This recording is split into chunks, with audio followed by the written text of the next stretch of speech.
I joined the newspaper business for a lot of reasons, but certainly the major reason was that you thought that if you could find the truth and share the truth with readers, that readers would be better informed, and that a better informed world is a better world.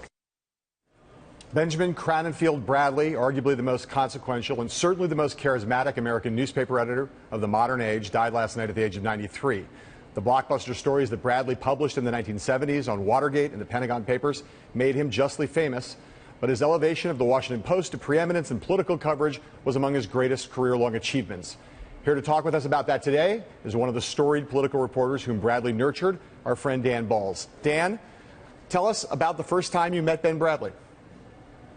Well, the first time I met Ben Bradlee was when I got interviewed for a job at the Washington Post. This would have been in 1978, and Ben Bradlee was the last hoop you had to go through on any hiring process. And we sat down, and at the time, I remember it was a fairly straightforward interview. It was not a grilling. Ben could not have been more congenial or genial. It was a very friendly interview. I think it was one of those things where he just wanted to make sure, that he had signed off on it. He asked me a few questions. I mentioned that my wife Nancy was pregnant with our first child. Ben laughed and said, "Oh, I'm way beyond all that." As it turned out, he wasn't. He had a child a couple of years later. So it was a great introduction to Ben.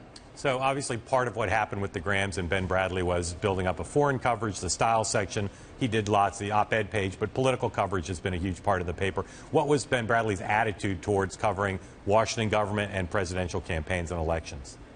Well, I think Ben always said that one of the most important hires he made at the Washington Post was when he lured David Broder from the New York Times back in the mid-1960s. David was the at that time, preeminent political reporter. The Times was the preeminent paper, and the Washington Post was on the rise, but not anywhere close to what it would become. And he lured David. David was unhappy at the New York Times by the bureaucracy and the structure there. He was open to coming to the Post. Ben later hired Haynes Johnson and a bunch of other political reporters. But I think his attitude, both in political coverage and in everything else, was hire the best people you can find and let them do their work. He was not a micromanager by any stretch of the imagination. He encouraged people to do what he thought they could do. Ben relished journalism. He relished the chase for a story. Can you remember what political story most lit him up? Well, almost any story that was a big breaking story lit Ben up, whether it was political or otherwise. I remember, though, that one of the stories that he wrestled with tremendously was the Gary Hart story in 1987.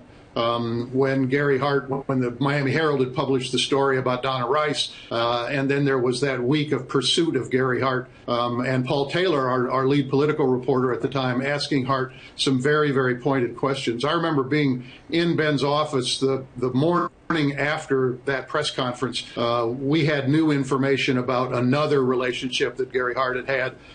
Ben was on the phone with one of Hart's advisors in Colorado, talking about what we had, what was going to happen. It was not by any stretch of the imagination and negotiation. I think that the Hart campaign was trying to figure out what Ben's intentions were.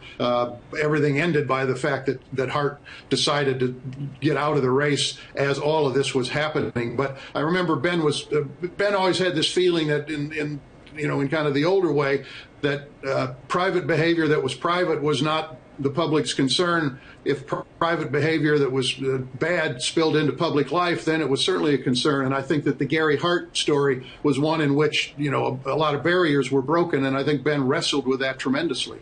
Dan Balz, the Washington Post, thanks for sharing your memories with us about a great man and a great journalist, Ben Bradlee. Thanks, Dan. Thank you, guys.